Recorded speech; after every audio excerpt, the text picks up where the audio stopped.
Kita ke Apple Corporation sekarang, di mana kita akan menjawab apakah Apple akan menjadi the next Nokia alias menjadi musnah. Mengapa channel Cara Cerdas Bernegara ada bicara mikroekonomi seperti membicarakan perusahaan kali ini? Kita jelaskan. APBN sebuah negara itu ibarat sales atau omset sebuah perusahaan. Jadi kalau APBN Indonesia sekitar 2.000 triliun rupiah atau sekitar 130 billion dolar, maka omset perusahaan yang nilainya 130 billion dolar per tahun di dunia itu ada lebih dari 350 perusahaan. Kalau PDB Indonesia 1.100 billion dolar atau 1,1 triliun dolar atau sekitar 16.000 triliun rupiah, maka valuasi perusahaan yang nilainya di atas 1 triliun dolar ada lebih 20-an perusahaan di dunia ini. Maka kita ambil contoh saja, misalnya BlackRock. Perusahaan ini kapitalisasinya adalah 9 triliun dolar atau 9 kali PDB Indonesia. Itu hanya contoh salah satu perusahaan. Makanya membicarakan negara, sesekali kita membicarakan perusahaan yang nilainya lebih besar dari negara Indonesia, ya sah-sah saja kan. Video kali ini juga disponsori oleh Dinaran, aplikasi sistem pembayaran emas ke sesama akun Dinaran tanpa ada biaya apapun alias free. Anda bisa menukarkan emas Anda dengan produk yang ingin Anda beli dengan hitungan terkecil 0,01 gram. Emas adalah alat tukar terpercaya dan Dinaran adalah satu-satunya aplikasi tukar emas di Indonesia. Kita mulai dengan bicara negara kita, bicara GDP per kapita, juga bicara tentang PDB negara. Di mana Indonesia saat ini GDP per kapitanya adalah sekitar 4.250 dolar. Artinya rata-rata penduduk Indonesia pendapatannya setahun adalah 4.250 dikalikan 14.500 kali ini rupiah atau sekitar 60 jutaan rupiah per orang per tahun. Oh ya, penentu lain adalah indeks Gini rasio, di mana semakin besar angkanya semakin jauh jarak orang kaya dengan orang miskin, alias kalau rata-rata penduduk Indonesia 62 juta rupiah pendapatan satu tahunnya, kalau Gini rasionya besar, maka ada pendapatan yang cuma 5 juta setahun alias nggak sampai 1 juta rupiah sebulan, ada yang 120 juta setahun. Kita detailkan tentang Indonesia di lain kesempatan. Kembali ke topik perusahaan besar dalam Cara Cerdas Bernegara. Omset perusahaan sama dengan APBN sebuah negara. Kapitalisasi pasar perusahaan sama dengan PDB sebuah negara. Ini hanya menyederhanakan for the sake of discussion. Kita ke Nokia. Nokia waktu itu dibunuh oleh smartphone. Padahal Nokia adalah perusahaan yang sangat besar serta menguntungkan di zamannya. Yang terbunuh itu semua dalam hitungan bulan. Ketika Steve Jobs meluncurkan Apple di tahun 2007 yang tidak ada keyboardnya, semuanya layar sentuh, semuanya dikendalikan di layar sentuh. Gadget ini sangat wow. Itulah yang dalam beberapa tahun ke depan membunuh Nokia dalam sekejap. Kita lihat sekarang, apapun smartphone Anda, semuanya dioperasikan oleh touchscreen yang Steve Jobs ciptakan. Sayang, Nokia kehilangan kesempatan oleh gebrakan smartphone. Memang di tahun 2007, Nokia masih merajai dunia. Bahkan di tahun 2013, Microsoft membeli Nokia senilai 7,2 billion dolar, di mana setahun kemudian Microsoft menjual kembali Nokia ke Foxconn dengan nilai hanya 350 juta dolar saja. Niat Microsoft mengambil nama dan jaringan Nokia ternyata doesn't work. Di sisi lain, semenjak Steve Jobs kembali ke Apple, Apple menjadi perusahaan yang menguat, yaitu dari tahun 1996 hingga 2016. Apple meningkat dari perusahaan yang nilai 30 billion dolar menjadi 250 billion dolar di tahun 2016. Cerita jatuhnya Nokia, bangkitnya smartphone saga Apple adalah cerita di banyak sekolah bisnis yang fenomenal. Cerita ini membuat banyak entrepreneur bermimpi ingin menjadi seperti Apple. Salah satu perusahaan yang saat ini nilainya 2.000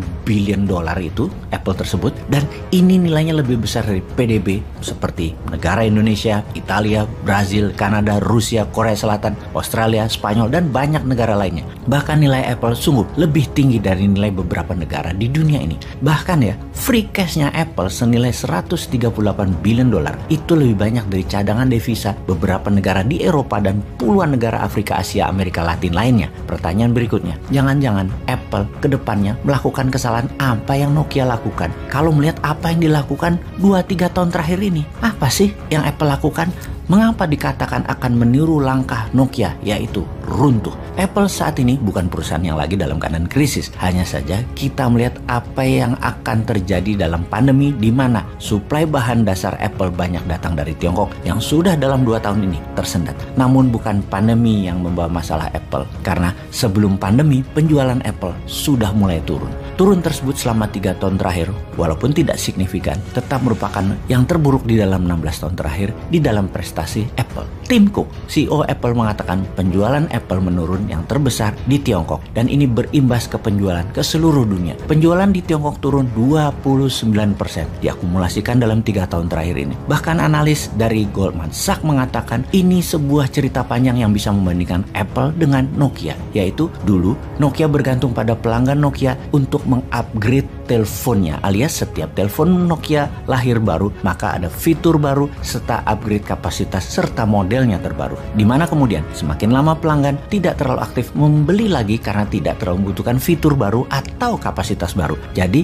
yang terjadi di setiap 6 bulan orang mengganti Nokia menjadi 2 tahun, bahkan baru ganti teleponnya lebih dari 2 tahun. Inilah yang terjadi sekarang. Orang semakin kesini semakin lama mengganti gadgetnya karena merasa semua fiturnya ada dan masih handal. Pelanggan semakin memilih memperbaiki ketimbang mengganti kalau ada masalah di gadgetnya. Dulu di awalnya, iya, asal Nokia terbit baru orang beli, di akhirnya tidak. Demikian juga saat ini terjadi di Apple. Inilah mengapa penjualan telepon Apple yang baru tidak semeriah dulu, di mana puncaknya adalah di iPhone 9, 10 di tahun 2017-2018.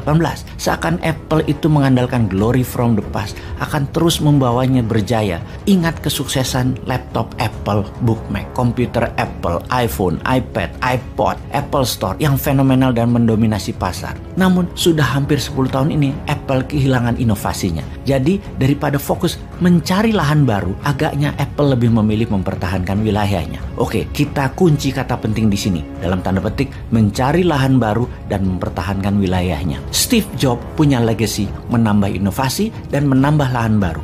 Manajemen sekarang tidak. Untuk berinovasi, baik perusahaan atau negara, mereka wajib menganggarkan dana dan tenaga di R&D atau Research and Development. Ini kata kunci berikutnya, inovasi perlu anggaran dan difokuskan dan dipermudah. Apple per tahunnya hanya menganggarkan 8% biaya R&D dibandingkan dengan Microsoft yang 13%, atau dibandingkan dengan Alphabet holdingnya Google yaitu 16% dari revenue biaya inovasinya. Apple ketinggalan jauh dalam 10 tahun terakhir yang hanya fokus di jualan. Lalu di dalam mencari lahan baru, bukan selalu pasar yang dilebarkan. Salah satunya yang terbaik adalah mengakuisisi perusahaan baru yang menciptakan produk baru yang segar atau supplier diakuisisi, mitra-mitra dagang juga untuk di merger. Dan Apple juga lambat dalam hal ini. Buktinya Apple hanya mengeluarkan 2% dari free cash flow-nya sejak 2012 di dalam melakukan merger akuisisi ini. Terakhir, Apple mengandalkan brand, nama mereka. Kesannya kalau membeli produk Apple, Anda berada dalam level sosialita teratas. Namun ternyata generasi milenial dan zilenial tidak melihat itu